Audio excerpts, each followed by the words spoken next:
d'abord, bienvenue au Centre de traitement des matières organiques de la Société d'économie de l'Est de la Couronne-Sud.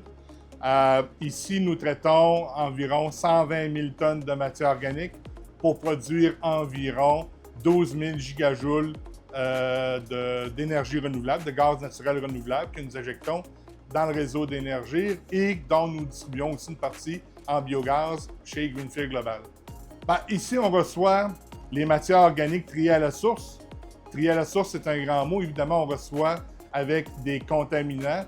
Donc, la première étape, c'est évidemment de recevoir, de pré-traiter la matière pour enlever les contaminants et d'ensuite d'acheminer la pulpe qu'on va avoir générée à nos unités de digestion. Ici, on a un hydrolyseur et un îlot de digestion qui vont dégrader la matière pour produire le gaz, donc le biogaz, qui devra être épuré pour être amené en qualité gaz naturel.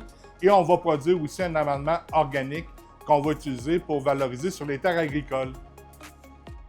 L'usine de biogaz comprend plusieurs modules clés, chacun jouant un rôle essentiel dans le processus. D'abord, l'équipement qui élimine l'eau et les H2S. Ensuite, les compresseurs de biogaz qui augmentent la pression au niveau requis pour les unités PSA. Puis, les unités PSA qui retirent le dioxyde de carbone du biogaz et produisent du GNR. Des pompes à vide sont utilisées pour régénérer les unités PSA. Après cela, les compresseurs de GNR augmentent la pression du gaz pour l'injection dans le réseau. Et finalement, l'usine comprend des systèmes de soutien essentiels comme les modules électriques et de contrôle, les analyseurs de gaz et les utilités. Ce système est extrêmement robuste et fiable. Grâce à la technologie de vent rotatif, il maintient une récupération élevée de méthane, même si la composition de biogaz varie. Il tolère aussi mieux les contaminants que plusieurs autres technologies, ce qui réduit le risque de dommages et d'interruptions. Les résidus alimentaires vont être collectés par des camions pour être amenés ici à la CEMEC, puis séparés, digérés, déchiquetés et être convertis en énergie renouvelable.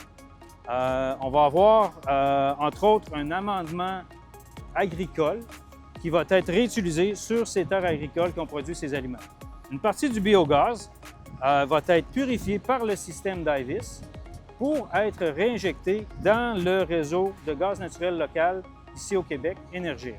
Pour les prochaines années à venir, c'est de maintenir les opérations, donc s'assurer de la montée en charge du projet d'expansion comme tel, de s'asseoir sur des nouvelles technologies pour améliorer les traitements, soit sur le biogaz ou soit sur le digestat. Chez Biogaz EG, en partenariat avec la CEMEC, évidemment, nous avons les capacités, les possibilités au niveau ingénierie, au niveau technique, au niveau intelligence pour aller chercher les technologies de demain.